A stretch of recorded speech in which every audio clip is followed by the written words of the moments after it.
It reminds me of an incident that occurred 4 decades ago. It was dinner time and I was having hiccups.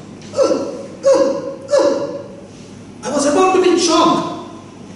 At that moment, my dad stared at me and posed a question that sent a chill over my shoulders and spine.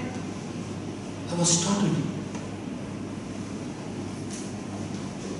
Fellow Toastmasters and guests, what was that question? To discover that, you need to travel with me to that afternoon.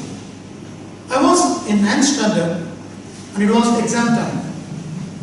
I was not a studious student. My love affair with the books used to last only during the exam period. So I used to enter the examination hall half an hour before so that the bright students used to discuss some important portions so I can overhear it, I can quickly flip through the pages and get some important points. Even that day was not an exception. I arrived early. There was one specific portion which was a favorite of everyone. But somehow I had completely skipped it. The odds of that portion appearing in the question paper were very, very high.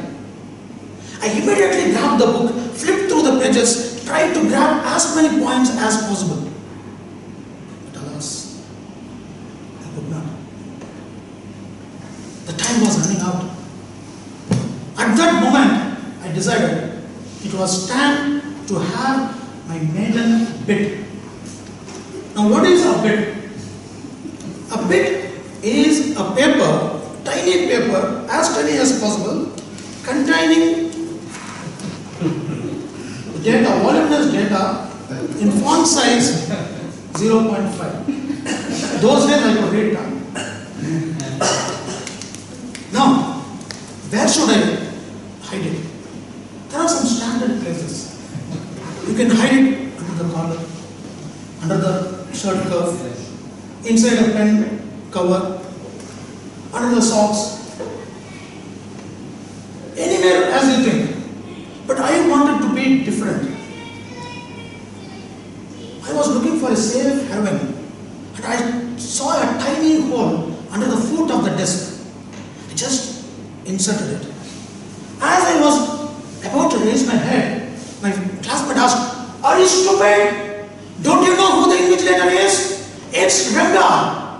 Ranga said, "Panga nahi lega, malum nahi hai." At once my heart started pounding and head started swelling.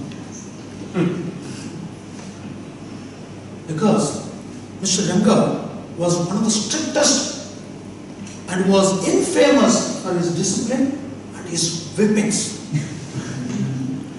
Even the most influential and berserk guys used to be inaudible in the class. So think of what will be my predicament. I was shivering. As I bent to pick, as I bent to pick it up, in a flash, Mr. Ranga was in front of me. You don't need to know him. Even just look at his physique. Tall, gigantic, big mush, protruding eyes is enough to send shivers. "What are you doing?" "No sir, I was just tying my shoelace."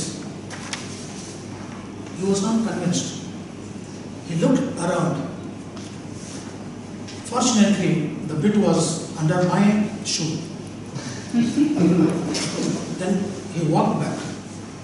I know now I could not again bend to pick it. So I just slid it under the desk. Now, the thought of how I am going to pick it engulfed me. I was shivering. At the end of the examination hall, at the end of the examination, the doors would be locked. Adding insult to the injury, the next day there was a program, so the desk had to be rearranged. So I was damn sure my maiden attempt was a disaster and was sending me to the grave. I was shivered, I don't know what to do. Wow! I got it. After the examination is over, once the invigilator leaves and before the peon arrives, I have few minutes. Possibly I can pick it. With that thought, great sigh of relief came. And I started focusing on the exam. I finished it quickly, and once I finished ahead of the schedule, I rushed towards the gate. From the gate, I could see what was happening. I was waiting for the invigilator to disappear. As soon as he had disappeared, I quickly rushed, and I also treaded with caution. I slipped myself into the room and I removed the desk.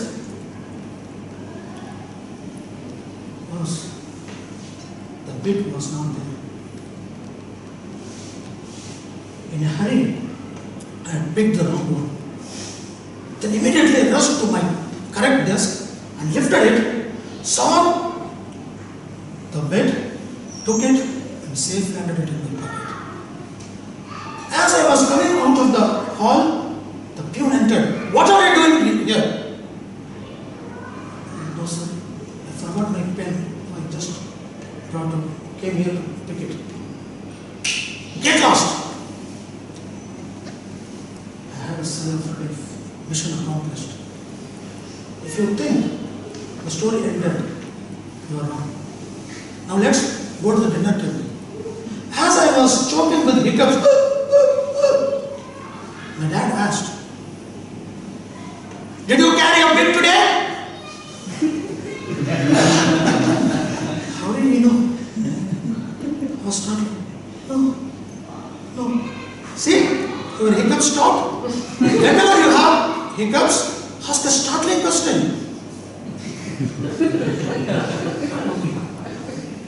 Now Toastmasters.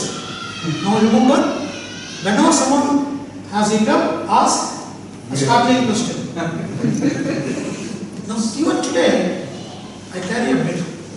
My entire speech is there in the bed, but it's here in a different place.